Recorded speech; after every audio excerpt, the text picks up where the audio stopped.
Bon, il fait beau, mais continuez à sortir au théâtre grâce au conseil de Nadir et son point info théâtre. Et oui, j'ai encore reçu un mail donc, Oui. par rapport à la semaine dernière, donc qu'on me demande des conseils encore une fois, donc je vais le lire devant vous, je vais y répondre devant vous. Alors c'est un mail, oui, pas sûr, il faut que je remette mes lunettes en plus, parce que oui, ça y est, je vieillis, donc j'ai besoin de mes lunettes encore une fois, désolé. Alors c'est un mail j'ai reçu un mail de monsieur Dupont de... Attends, pardon.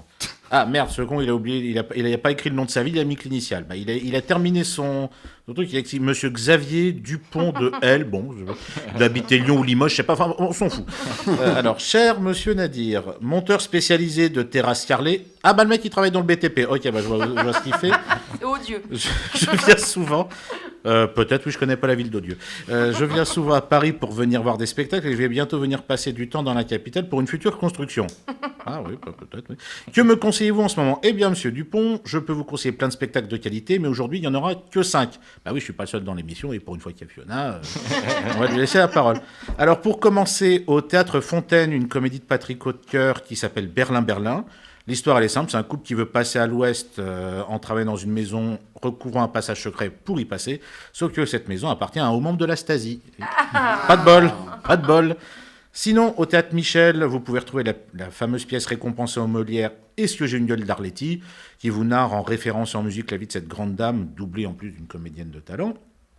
Au Studio Héberto, là c'est un petit peu plus larmoyant, une très belle pièce qui s'appelle Kids, qui raconte la vie de 8 adolescents livrés à eux-mêmes pendant et après le siège de Sarajevo, donc au début des années 90. Sympa. Là je plombe un peu l'ambiance. Désolé.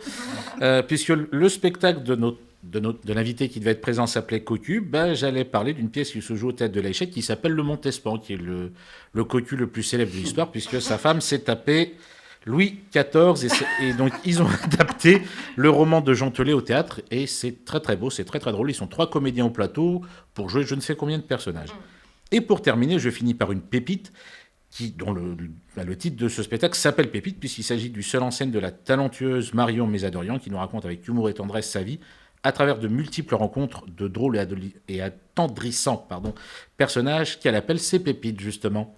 Voilà, alors là, vous avez ce qu'il faut, donc plus d'excuses pour ne pas vous émerveiller sur scène et d'avoir une vie morose, car même si la vie est triste, les beaux spectacles que l'on découvre sur scène nous donnent l'espace d'1 heure ou de 2 un petit bonheur magnifique. Merci Nadir. Et Marion, on l'avait reçu, Marion. Mais oui.